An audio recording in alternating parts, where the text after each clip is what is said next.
Commercial gas સિલિન્ડરમાં 993 રૂપિયાનો વધારો કરવામાં આવ્યો છે। જે લોકો હોટલ, રેસ્ટોરન્ટ વગેરેમાં કમર્શિયલ ગેસના બાટલાનો જે 19 કિલોનો હોય છે એમાં છે ને સતત ભાવ વધારો આ ત્રીજા મહિને પણ થયો છે અને 993 રૂપિયાનો વધારો થયો છે। તો આનાથી અસર એ થશે કે હોટલ, રેસ્ટોરન્ટનું જે પણ ખાણીપીણી છે ને એ બધું મોંઘું થવાનું છે, જેનો માર સામાન્ય જનતાને પડવાનો છે।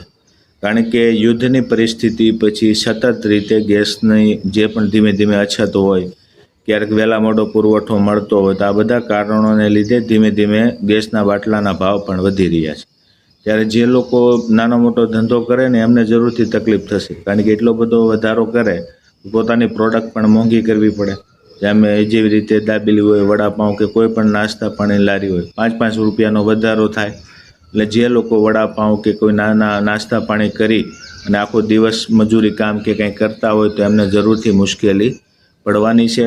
તો અત્યારથી જરૂર ઓપ્શનલ કહેવાય ને કે વૈકલ્પિક વ્યવસ્થાની શોધ જરૂરથી નાના મોટા બિઝનેસ કરતાએ કરવી જોઈએ।